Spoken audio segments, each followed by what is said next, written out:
Hi there, I'm Tim Irvin. And I'm Stacey Irvin. Welcome to the Totum Wellness Podcast.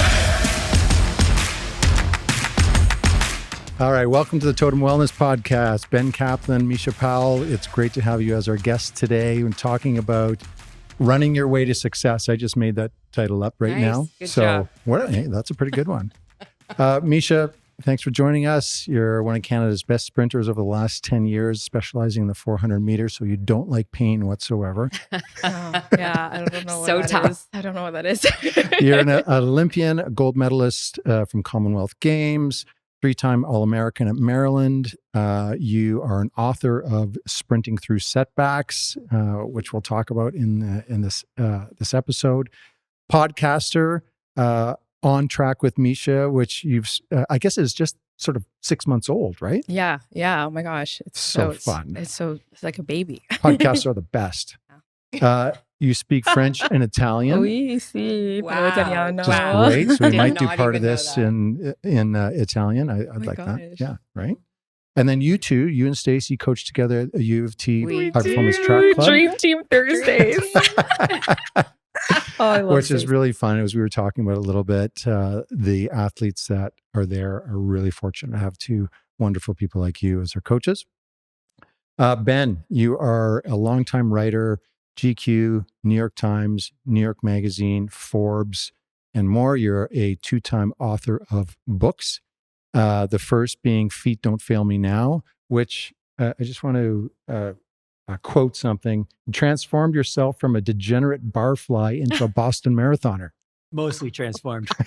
So still a work in progress, but yeah. Wow. which is great. And then more recently, Catch a Fire, another book. Yeah. Editor of Kind Magazine, Yeah. and then the owner, editor, curator of iRun Magazine, which is Canada's largest running magazine, which is, I think, how we got to know each other a little bit, because you did an event around the Olympic marathon, the Paris Olympics, here at our facility, which was really fun. I wasn't here because it was way past It my was the bedtime. middle of the but night. It was the middle of the night, literally. Yeah, like Well, to be clear, you guys weren't here though. Also, I believe you were at a dinner party that we night. were. Well, that's true. We had an anniversary party. That's true. Yeah. We were. But you stayed late, right? Yeah, Like, it was late. it was because it was 2:00 here and Right. 8 in in Paris for Yeah. the women's marathon. So, Yeah. but it was amazing. I mean, that was so. I mean, I'll be Such forever a cool idea. indebted to you guys. It was wicked, awesome Love event. supporting. A really Yeah. good event. I mean, it takes energy to put those on, right? Like, you're an energetic person, and it was a great idea, and you followed through with it, because not everybody wants to stay up till 3 a.m. But it was it was like a party atmosphere. I mean, and I for sure haven't done it since because it was like, it was Still like, recovering. oh man. But yeah, it was Very cool. And cool. Melinda Elmore, Very who cool. ran the marathon for Canada, like was on our magazine cover. So it only felt right It all to tied get the in. people together to like root for this amazing woman. That was The most supportive person right there. Thank you. All right, I've got first question, a little bit of background here. So how does the degenerate barfly end up collaborating with the daughter of 2 Olympians, an Olympian herself, to do the things that you've done? Like, what's the background? Misha, we'll start with you and you tell us. Okay, I'll start off with a funny story of how I was supposed to be on your iRun cover, one of the athletes and community members of the running community. And what was so funny is that I'm a New Balance athlete, and the event was sponsored by ASICS. And I remember I was like, oh no, because I realized, oh, wait, I have to wear New Balance shoes. Like, that's Yes, for of sure in course. my contract. And then that was when we realized, no, we can't do this. And then Ben was so sweet, like, I feel so bad. We still have to like make sure we do something, right? We have to create something. And so a couple months later, you reached out to me and you were like, we should do something. We should do a podcast. And then I said, okay, well, hold on. What's going to make it different, right? Like, what's going to make us stand out? And then we realized that we both are such a community, like enthusiastic people that we love to share our knowledge and help people. So we realized, okay, maybe we can do something like I'm basically the motivational coach of the running community that will listen in during the winter and will help them get to their goals. So we had a lot of great chats about what that's going to look like. And then we went down to 5 minutes, and I think the title came about pretty quickly. Yeah, it was like honestly very, very comfortable, that process. You know, and it was really cool that she told that story because it was a real human connection that we had, like person to person and friend to friend, because that could be sensitive. Like you're going to be on our cover and it's like, oh no, you're not now. Right. But I felt like, but I mean, it's like, but it's also understandable, but it's also kind of painful. Like it's like, it's not a great thing, you know, it's a sucky situation. But I mean, I just kind of said like human to human, like this is the deal. And then like human to human, she was like, I get it.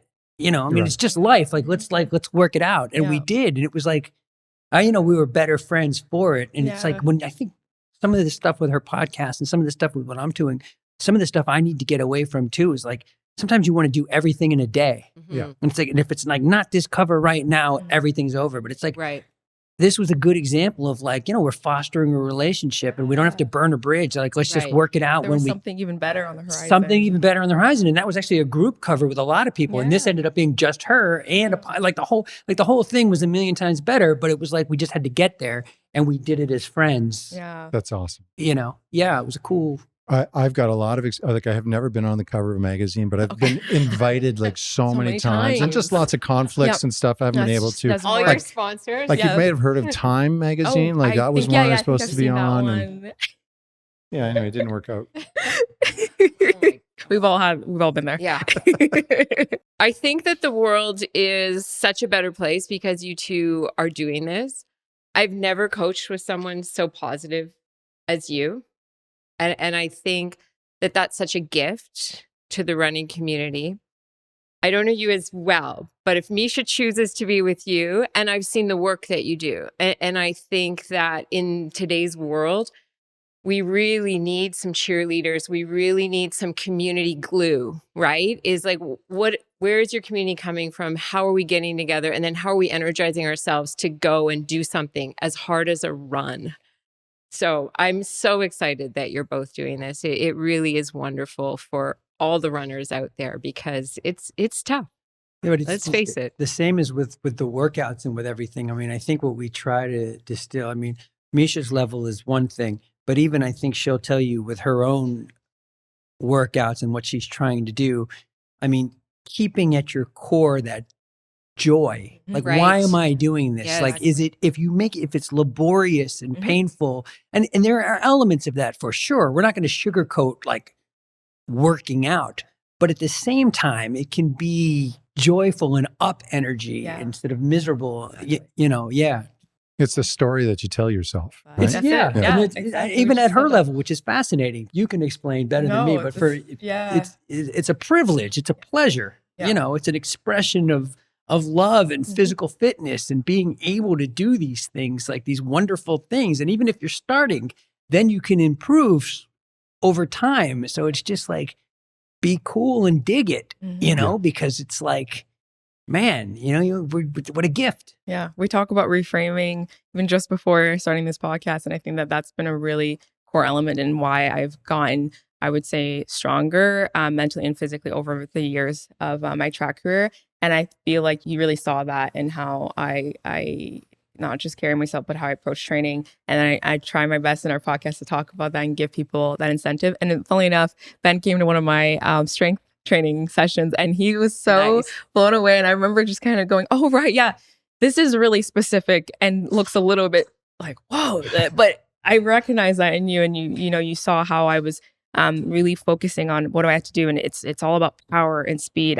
Ash Roberts, he's amazing. He's my strength trainer and he'll put me in these really uncomfortable positions where I have two bands across my shoulder and I'm in a lunge position. I have to come up and I have to literally go jump up and come back down in a split lunge and do it over and over again 12 times. And I can tell my body's like, oh my gosh, how long do we have to do this? But then I realize, oh, right, like I get to do this. And every time I go back and I have another strength session, I get stronger and it hurts a little bit less. But it is something that I'm so proud of that I can still say I enjoy training. I look forward to it. And then I recognize in the way that it makes people feel like seeing you see me work out and go, whoa, I went, oh yeah, cool. You know, it kind of reminded me, oh yeah, It's impressive. This is pretty impressive. Right, right. I love that. So it's like, it definitely goes both ways. And it's been great to be a part of our worlds or like kind of combine our worlds together. But I have to say again, like Ben, you're such a champion of Canadian running and it feels good as an athlete who trains in Canada, and that is involved so heavily in a sport that I would say people don't necessarily attribute Canadians with running, but I find that you help grow that, I would say, that association so much more. And I'm glad that from staying in Canada, training here, and now, being assistant coach at U of T, it's really great to feel as though I'm adding to that, conversation and that buzz around Canadian running. And it's nice that we get to now have a podcast that just amplifies that, gets people excited. Yeah. It's very needed. Go Canada. Go Canada. Well, it is very funny though, that the way these runners are like you can go to the gym where Misha's working out, and it's like, I mean, imagine going to the gym and like shooting with Kobe or something like that. And even with the marathons, like Toronto and Ottawa or whatever, like you're like that Melindy Elmore who we spoke about earlier, like she runs the same course as me. Right. So she'll start in front. So, with our corrals, but you would never like play baseball with That's true. whoever. Yeah. Can't even think Ohtani. of Vladdy. You would never do that. Ohtani's in another, universe. But with the running, it's like, it's actually the same universe. They're on the same street. It's really cool. It's so true. Yeah. You have to use the same facility, same track. Inspiring. Yeah. Okay, speaking of these things, and I love that you both have been training for a while because things have changed. Yeah. Even I would say in the last probably 3 to 5 years, I think recovery's changed a lot. I think nutrition has changed a lot. And I'm wondering, Sneakers. shoes, footwear. Yep. What would you say, let's start with you, Ben. What would you say would be the top, let's go with 3 things that you've changed, that you've noticed a big impact on your running? Well, I mean, it starts with the sneakers. Okay. I mean, at this point, I'm a big advocate of like not spending oodles of money on this stuff because it gets a little ridiculous and alienating other people. And I like that the sport is egalitarian. Yeah. That said, it's pretty much now, I do marathons and it's sort of like it behooves you. The science sort of backs up that these shoes with the carbon plates, like, you'll recover quicker. You could take off minutes off your time. Science has gotten so that the shoes are more performance based and they just help you more. So it's like, I hate recommending it because it's expensive. But at the same time, if you're going to do something and you're going to spend 4 days a week and you're going to do this for 6 months, okay, you know what? You're probably going to get back that 300 in restaurants or alcohol or whatever. So it's like, it's totally worth it. I think it's worth. So, I think another thing is now that running is so popular, a thing that's changed is there's so many races. So there's more events. There's events you could pretty much find. I almost feel like there's an event every weekend. So that's great because what we need is, again, with the marathon, but for everybody, I don't want to just on a Tuesday do the marathon. I want to do a 5K and a 10K and then a half, and I want to do another half, and I want to get in there and get used to it and get ready with my nerves and get ready with the digestive system and all of that. So that there's so many races. And I think that the other thing is that races have become more fun. They're more inclusive. You see more people doing it. And you see more just hoopla around it. There's bands at mile 16. And there's like an after party. And there's, this, that, and the other. There's at the expos for the races, there's all sorts of things. So it's made it more, we've invited more people under our tent. And so like, I just, I applaud that and I love to see it. And I want our thing to be fun and big and welcoming and exciting so we can get more people involved with this lifestyle. And events have done a good job in the last 5 years to be, America was doing this in like LA and Boston and New York and all these things, Vegas, like crazy.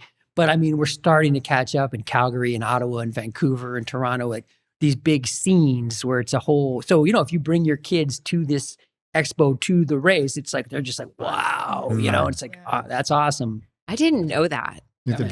We've gone down to the US to run quite a few of the marathons. We used to train some marathoners and, get them try to qualify for Boston and things like that. And we were always blown away. We did Vegas, we did Chicago, Tim ran Boston. And so fun. Yeah. And it was so fun to go with a group 100%. and, you book dinners and all that. So it becomes a very healthy social travel event. Toronto in the fall is going to be bananas. Toronto in the fall, we're doing this thing, Bridge the Gap, where they take like all of these crews, and they're like literally crews around the world. It's because there's like a big music and fashion element to it, and they tie in running. And this guy, Charlie Dark in London, is like a DJ. You know, this is the kind of fun. It's so fun. Like the energy that they bring, this like international, trendy. I mean, they're 20 years younger than I am, and it's like, you know, they come in and it's just like, you're just like, this is amazing. Like, look at their they dress like Micha. Like, look at her clothes. Like, it's like, you know, and you see all of us in like our like,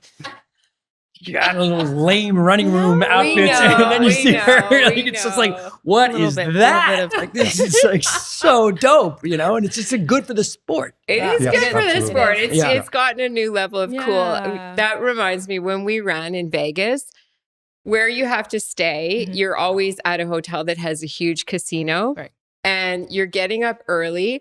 And you're coming through in your kind of nerdy running shorts and your singlet, and people are still gambling from the night before. Smoking cigarettes. They're smoking. They have no idea. And they look at you like you're actually in a costume for a weird show. They kept asking us, what are you doing? We said, well, we've got a training room. We're here for the marathon. They say, what? Yeah. There's a marathon here?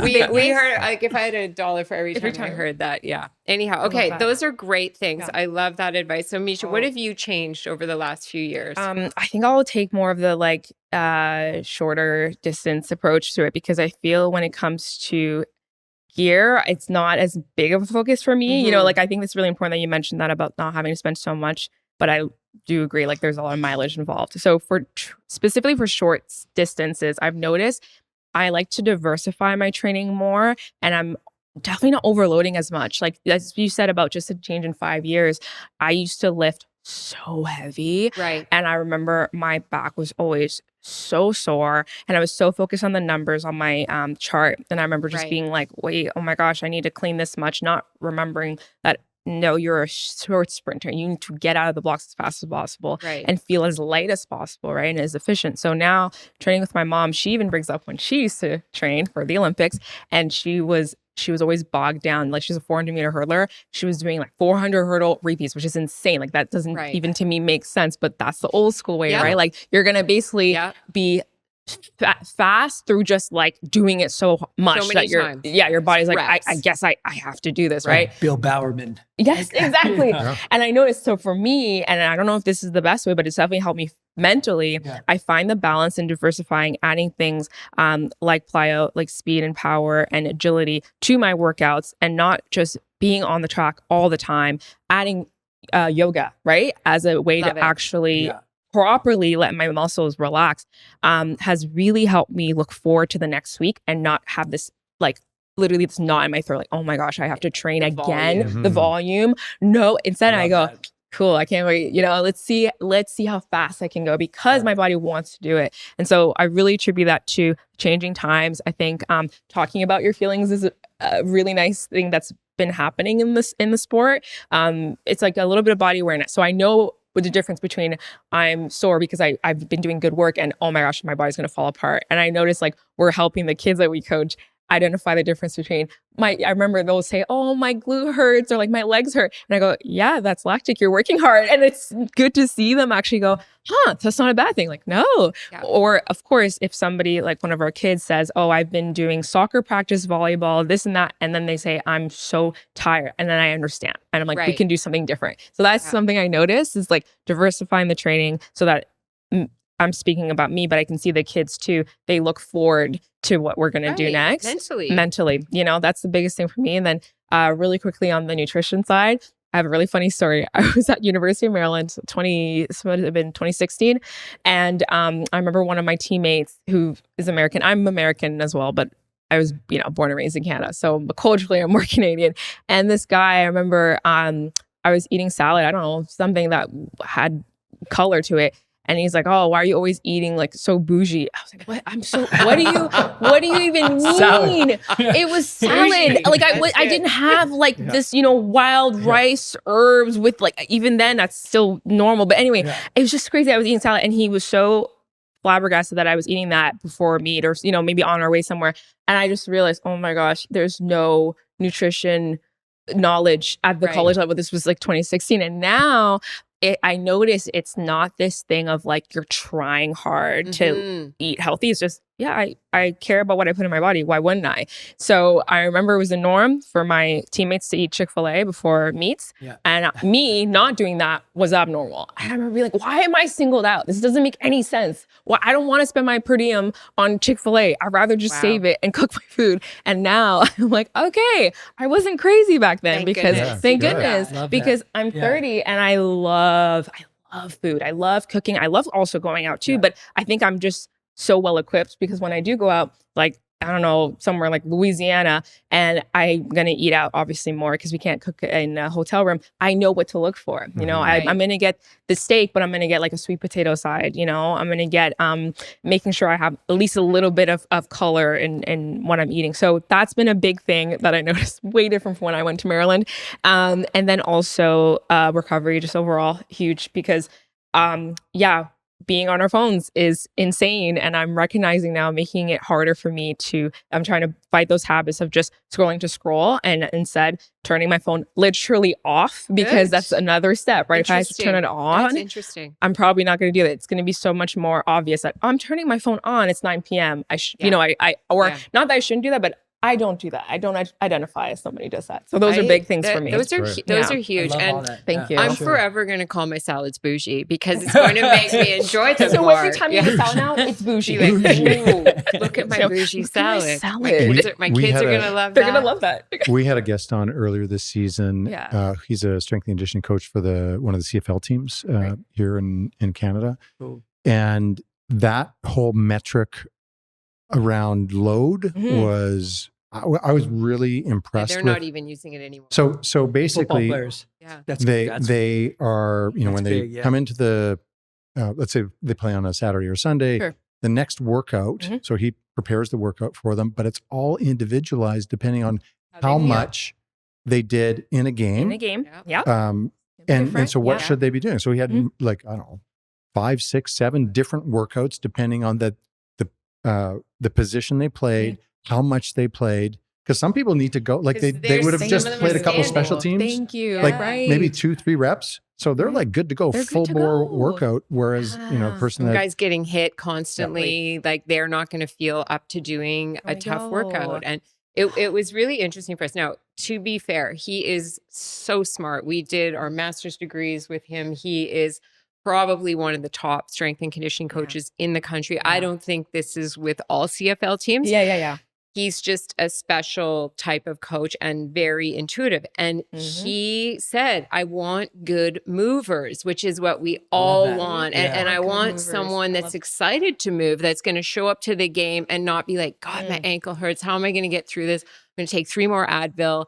I'm going to try to not feel it. I'm going to try to shut it down, which is that's how we competed. And that's how we existed, right? Like the amount of drugs I had to take, the amount of cortisone injections I got, the amount of volume with horrible nutrition of like, make your pasta when you get home, put the ragu sauce on it, just eat that. We didn't even eat protein because it was expensive. Right. We Oh never my ate protein. Right. So you're inflamed. Yeah. Yeah. You're inflamed all the time. It was a disaster. So it's really exciting to see this conversation changing. It's like a common sense revolution too. It really is. With my club, really it's is. like, at one point, I run down the street with Black Toe, and at one point, but it's like, it just makes sense that I'm going to be 51, and it's like, I'm not doing the volume of a 25-year-old, and I've been doing these marathons now for 15 years. Like I can't.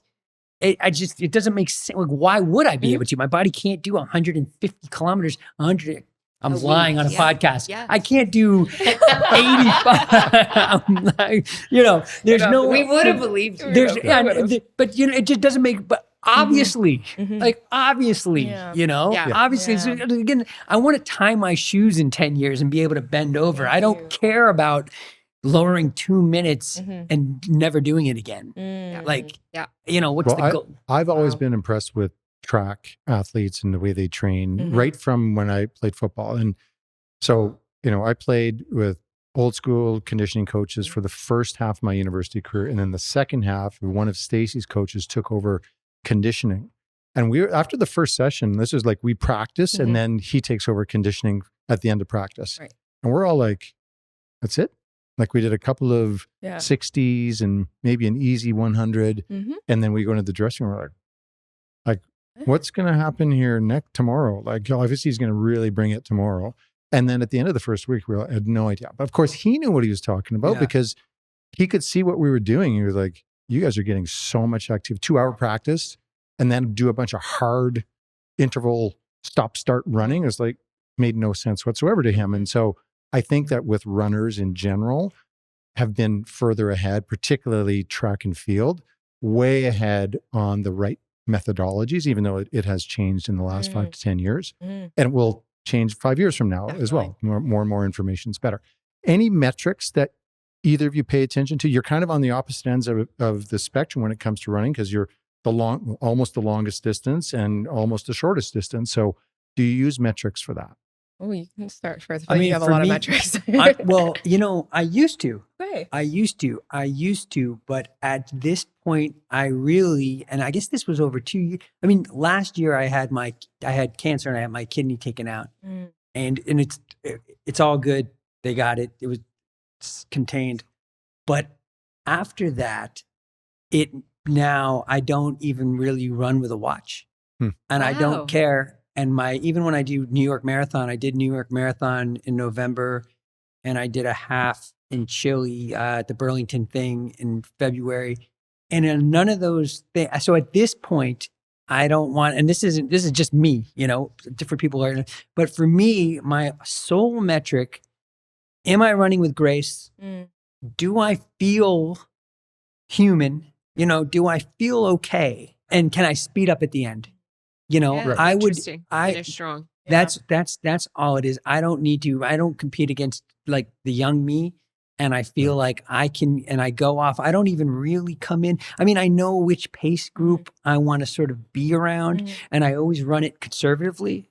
Like, I'm not her who, I'm not doing that to compete for my country and to get a slot on the Olympics team at all. I'm an old man with kids. I'm like, I want to, very young, Ben. I'm doing this. The same. A young man with kids. But I'm doing this because I want to be healthy and I want to stay active. I'm doing this because I love it. I love the community. I love the people. I want to feel good. I want to look good. I want to enjoy myself. And I just want to, and that is enough for me. That is enough for me. So that's my metric. So no metrics other than how you feel, which is great. No metrics. Enjoy yourself. And that's my metric. My mom actually shares a really similar philosophy. She's my coach now, and she actually will start my session always with, how do you feel? And she will adapt my workout accordingly. But we do have to, as you just mentioned, be aware that if I'm, for example, aiming for the World Championships in September, we do have to hit a certain time. Sure. But I love how, I think, again, where we have really similar approaches is like, I'm not going to go into every single practice until September focusing on a time. That's good. That's insane. Like I'm going to go crazy every night thinking, did I run this? So there will be workouts. For example, I'll have like block speed workouts where my intention is to get out so explosively. We're not timing those. Right. We're not timing those. I know some people get really technical. They'll have the belts, they'll have the cones and the beeps and everything. And that's fantastic. But I'm not a 60-meter runner. I'm a 400, 200-meter runner. So as long as I know the shift mentally, and when I tell myself, oh, you're running a 30 right now, that's the metric for me. It's like, I get a little bit more stiff at the line, I'm going to go, I'm going to kind of breathe in and then I explode. So that's going to feel different than, okay, I have repeat 300s because I'm not even in that position. But for numbers, I will for sure make sure that I hit race pace probably 2 weeks out from a race. Because then I know, great, you're going to be okay. I'm going to be okay. But again, I love this theme of like just really the awareness of how I feel for a workout. And that's going to help me even just in a meet, because let's say we all get it, the nerves, right? And that clouds a lot. So sometimes what I'll notice is like my legs start to feel a little bit heavier. I start to get it more in my head and I'm thinking about everything. Like I can literally feel my fingertips and then I have to go, wait, how are you really feeling? body's fine. And I just go with that because I know that obviously if I had a hard workout and there wasn't any meat, I'd be cool. I'd be chilling. I go, yeah, I know I got a hot 300, but I wouldn't start to think back about like, oh my gosh, which sock am I wearing? Like, no. So it's trying to kind of take away all of those heightened sensations and then just kind of go back to, I know I hit my times last week. Yeah. I know I feel light. I think that's the biggest thing too is, again, I used to lift so heavy that I would go into meets tired. Right. I was so fried. Just my nervous system was shot because I remember my old training program with my old coach. I would go to meets and I would go to a camp, let's say. And on Tuesday, I would do an insanely hard workout. And then the Friday of the meet. So I'm racing the next day. I was doing like a 180 all out. And I remember feeling bad if I didn't go fast. And already that's not setting me up well for a race the next day because I'm thinking, oh no, I didn't hit that time. Or maybe I did hit that time, but now I feel really tired. It was like way too much going on. I should go into a meet feeling like, blank. Relax. I should watch a movie and be laughing because I know that for the past 2 weeks I did the work. So that's what I have now with my mom. Okay. Injuries, very prevalent in both, situations. And again, sometimes you think especially with sprinting and with distance running, it's who's showing up healthy on that day is going to probably do the best, right? How, like, you've had a long history of running. Any injuries that have held you back? What have you done with them? The injury that got me is during the pandemic. I was working at my daughter's tiny desk. I don't remember but we had a house full of people. And I was, so for whatever reason, I got relegated to the worst. The tiny desk. And it just so somehow I did my back. And that was my worst injury where I couldn't run. And I remember there's a tiny hill by the rec center down by where I live. And I was barely walking up that hill. Oof. But in terms of miracle cures though, I mean, there wasn't one. Mm-hmm. It just sort of so I was okay, I'm not going to run through this. So it was that. And I just gave it time. Yeah. I just gave it time. And that's about my best story. Otherwise, I've pretty much been doing this for a long, long time with the running, and I haven't really had any kind of thing. And even with the cancer, I was able to kind of bounce back, and I was smart about it. I didn't rush it back, but That's I amazing. also did have a race on the calendar. I think the thing was in April, and I did a 10K in June. Wow. And Wow. a half marathon in October, and then the marathon in November. I mean, That's the surgery went well. amazing. Everything is. But you were fit going into it. I was too. fit going into it. I don't It's smoke different. cigarettes. Yeah.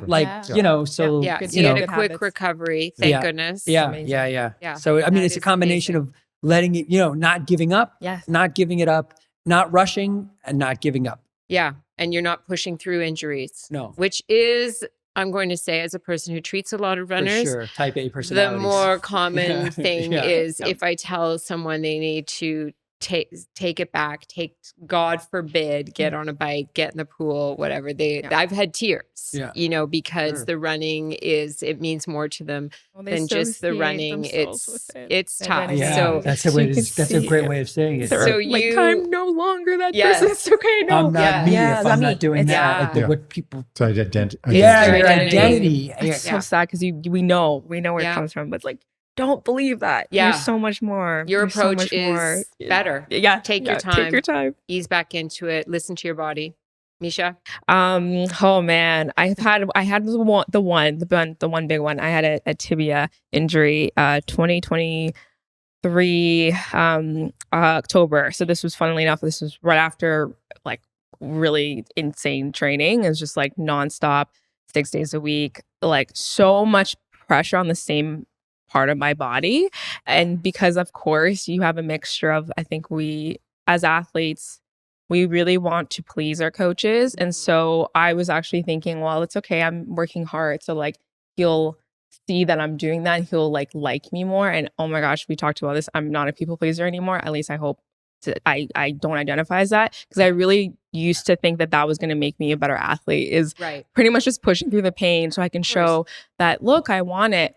And then, I mean, we talked about this. I literally didn't feel like an Olympian. I felt like I was doing everything so that my coach would be happy with me. So obviously that did not go well. I had a really bad tibial strain. I didn't have an indoor season. This was the first year I didn't have an indoor season, which is insane for me because I love indoors. It really preps me for outdoors. Obviously, it gives you that race callousness. You don't go into an outdoor meet and you're like, what's happening? You're like, oh, okay, I know this is a 400. It's going to feel like this. So I was very like, oh, I was out of my element, but I did what you did. And I really said, okay, this is going to feel uncomfortable, but I'm not going to push it. And I did the pool workouts, I did the bike workouts. Nice. And I remember I went to the Y and my boyfriend, David, he saw me in the pools doing the little doggy paddle run behind me. And it was so funny. He filmed me and I was like, I look pathetic, but I know that this is better than, well, no, I can run and then start limping. So, I had the boot and everything. And then fast forward, I left my coach. And now, like I said, I'm with my mom, my old coach, and I'm with my mom now. And we got back to it in April. And then because though I was out for that long, I did get another, injury in my hip, but I still pushed through and I went to nationals and I came 6th in the 200, which I was pretty proud of myself from, not having an indoor season. So like you though, clearly the rest helped, but with sprinting, unfortunately, if you don't have that base, it's, I think, a little bit harder to get that back because it's the differences are so minute, so small. right? That's so the thing. if you're off 2%, then there you go. That translates. It's going to be like 5/10, and then I need that to be from 6th to 3rd. So that's that was the biggest thing for me that I felt a little bit sad because I thought I really thought this was going to be the year that I was going to have that miraculous comeback story, and then I make the Olympic team. So I didn't make the Olympic team, but out of that, I am now coached by my mom. And as I said, the training is so much more balanced. And I actually feel stronger and faster week to week, as opposed to my old training where it felt like the more I did, the heavier I definitely felt, but the more I felt like my coach was happy instead of actually finding that, well, what I have to say does matter. And when I did say, hey, I'm really sore, and his response was just like, I should have pushed more. But of course, you look back and hindsight that, right, I've been running like you. I should have given myself more credit. Like I've been running for 10 years at that point. I was with my old coach. Like I can say this doesn't make sense, but it just shows you right there, right? Like in that situation, I was just thinking, well, he's the coach. He knows everything. It's not easy. It's not easy as the coach. It's not easy as an athlete. So now being with my mom, who she's been to the Olympics 3 times. She understands that longevity. I think she really sees the way that my career is long term. She's not looking at me as like, how can I get this kid to run fast? It's like, no, she already is a fast runner, but how can I make it so that running 51 feels comfortable? Like that's where the approach is different. So I'm really glad that through this unfortunate injury last year, it made me realize I have to change environments. I have to change coaches. Gotta do the uncomfortable. There was a point I had nowhere to train, and luckily I went to UFT. And I remember Rostam. I was like, "Can I run on the track?" He's like, "Of course, you're fine." Because it was almost like I had PTSD, thinking like if I didn't have a place, if I didn't have an identity, then I shouldn't even be on this track. Like I shouldn't even try. And now I'm so happy being assistant coach with you at UFT with the kids at UTTC. It's like I noticed that like those kids don't care how fast I run. It's the fact that I show up with intention and I tell them about my goals, and they're so excited when I have a race that I forget. Sometimes like, oh, right. They're seeing it from such a young point of view. I did that. I mean, if we could take a second and just talk about her book. I mean, that's why her book is so awesome with that, because like she takes the curtain down, because like you see them, like when I saw her in the gym, it's like, oh my God. I mean, she to me is like almost like an alien. I mean, the way her body is and the way she's big. Well, you have to be a little bit alien for it to be an Olympian. Yeah, I mean, it's just a different thing. I mean, she's a different, she treats herself differently and she just looks differently and she trains differently. But but actually, she's not an alien. No, she just lives down the street, and she's like, I train where I can, especially in Canada. and the book really, like, because despite that, because you want to think she's like superhuman, but she's actually just regular human.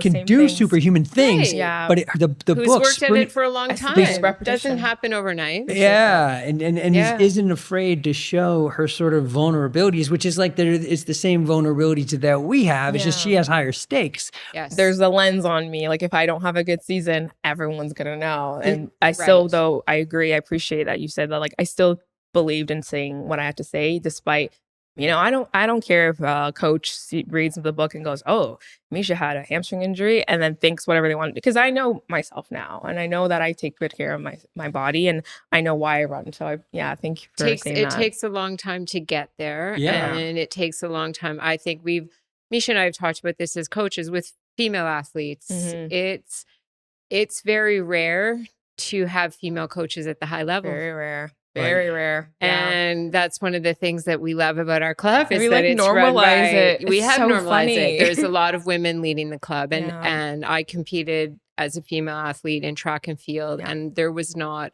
a female coach to be found, and I would have done 100% exactly what you did, even to the next level. Like I would do 2-a-day practices because I was doing multiple events, and I wanted to impress 5 coaches. Because, and that was my only goal. I was in pain all the time. I wasn't sleeping, but I was like, if I go and put the work in, they're going to sign me up for the provincial team, and they're going to put me on this team, and I'm going to be okay. And because it was a big part of my identity at school and what I did, I needed that. So there was no letting go of that. There was no like, I'll take a month off and heal my body. No way. So I love this book. We're going to post all the books on the website so that everyone can find them. But Sprinting Through Setbacks, a huge resource, going to help a lot of runners. Totally. So, thank you. I've definitely gotten some really cool feedback from people. One, I always mention one specifically is a teammate of mine who had a good season. Like I would say, objectively great season, but for her wasn't the season that she wanted. And I think there was a little bit of burnout that happened. And she told me that when she read my book, she decided, she's like, I'm going to give it another go. And if it wasn't for your book, and she said, I'm going to do it my way. She's going to do the meets that she wants to do. That's great. And same thing, she left her old training environment. So I'm noticing, oh my gosh, from like you just said, sharing my vulnerabilities, not saying everything is mapped out for you. And you have to sometimes do a 180 on what you were comfortable with, change the plan. Because I didn't know what I was, what I needed. Now I do. So it's really cool. All of that stuff takes confidence. Yeah. I mean, you just have to take confidence in it, which is hard when you're a kid. It is. And you don't have it when you're 16. Why would you? You do not. And you're desperate. No. And you're But you desperate to think do you this thing. should. Yeah. Oh my So it's gosh, like, that's why a book like that is like helpful. It's like, other people, you just, something about it. That's why I think it's just a great resource, and it's a good read. In my opinion, that's one of the most important things as a coach for young athletes is to help those young athletes build their confidence. 100%. I mean, And that's so many, That's it. Use their voice. look, let's just face it, many male coaches 100%. are angry or There's a lot of stern residual, disciplinarian style coaches, which does nothing for increasing the confidence levels of the athletes. No, To it have a doesn't. collaboration and a conversation around what works best. Like how many, like I think about our kids in their team sports, like maybe our oldest now playing football, but for the most part for 10 years, there's no, hey, you know what? Here's a couple of things you did really well. This is why. And here's a couple of things that I think you should work on. And it would really make you a better player if that just doesn't happen. It's like, how does that, like it, we all know in the workplace, you have to do that to help your team grow and be better for themselves, but also for the organization as a whole. Right. Why is it any different in sport? And so I think it's really kind of sad. And that's why I say like you two and your style of coaching, I mean, you've gone through it through experience. So have you, Stace, but you've been around enough coaches, even just observing, since our kids have been in sports, be like, oh my God, this is like, sports. just a different lens than from a pure athlete perspective. And so you've always been sort of good at that. That's why I how think to the mental communicate. game is what's going to happen next. And part of the change is going to be, we're going to learn the neuro, plasticity, and we're going to learn how to make those changes and how to optimize that. But it's coming from the coaches. It's coming from coaches understanding how to take care of their athletes and how to communicate with their athletes and how to inspire their athletes. Yeah. But there has to be that Doing it. willingness. Like I find that what you mentioned about, again, I'm not trying to put all male coaches under the category, but No, predominantly there's some amazing ones. There's amazing ones, but I have found that thing with male coaches that there was so much ego behind their decisions that like you could literally ask them point blank, why are we doing this? And they couldn't tell you, or they would just blow you off and say, you got to do it or else you don't want it. And then as an athlete, you're like, oh, okay, I guess. But as you just said, there was no conversation there of why and how. And maybe I do have something that could actually, add to the conversation of maybe we're approaching it differently. Or I remember telling my old coach specifically, I'm like, I really would prefer if you use phrasing that uplifted me. I was so clear. I'm like, I'm not an athlete that does well with, that was trash. Like I don't go, that was trash. Great. Let me go run faster. Like I don't respond to that. And it's just so crazy that you have to phrase it like that, but then also you have to say it again and again and again. So I noticed that specifically with my the male coaches I didn't have good relationship with. It felt like I was always like, oh, well, I'm not being understood, so I'm just going to like leave it. But then the male coaches that I did have good relationships with, we would always have conversations. There was like a monthly review. As you just said, there was a meeting. And I remember I put out at Maryland, University of Maryland, Coach Valman, my favorite. He's a 4x4 world record holder. And I remember I just went to his office. And because I had the confidence, again, that word confidence, I remember in my third year, I put down all the school records that had been set, and I highlighted all the ones that I wanted to break. And his reaction wasn't okay. It was like, like he's like, that's what I like to see. So I remembered when I went through my you got a bunch of them too, didn't you? I did. I actually think I think everyone I set out, I was top 5 at the very least, but I did get the 4 or the 5. Indoor and outdoor. I got the 4 indoor and outdoor, and then the 500, and then the 2 I was top 5, and then the 60 I was in that top 10. That is fun. So when I think back to good coaching experiences, I always think back to my time at Maryland, because he didn't have the ego because he already did it. He had the world record. He's not trying to like makes prove. a difference. And I had some phenomenal male coaches as well. Like and we worked really well together, and I learned a ton. So much from them. There's a culture, and we have a kid playing high level hockey and one playing high level football, and the culture is what it is. It will take a long time to change it, but I think as long as we start to build this awareness that different conversations can happen, and maybe even there's parents listening that you can send your kid to an amazing sports psychologist, because even though they're not getting it on the field, they'll get skills to deal with those challenging situations. And look, you talk about a boss at work. Believe me, there's bad bosses too. There's bosses that aren't doing meetings. There's bosses that are saying that was trash, what you did. And so these skills that we get as athletes and people training through hard things totally transfer. You could be a little more receptive to my coaching. See, that's different though, because then you guys live together. There's so many extra layers. If I lived with my coach, oh my God, that's a whole different thing. There's collaboration. Lots of collaboration. Yes. No coaching. No coaching. Imagine coaching either. This has been amazing. Thank you so much for joining us today. What a great conversation. Lots from a sporting standpoint, lots from a real world, everyday person standpoint. Thank you very much. Thank you so much for having us. Thank we you. appreciate it. And love coming here, by the way. It's great to see that the club is so packed and like the stuff looks good and people are having a good time. Like, great shout energy. out to Totum for sure. Great space. Thank you. Thank you. Thank you.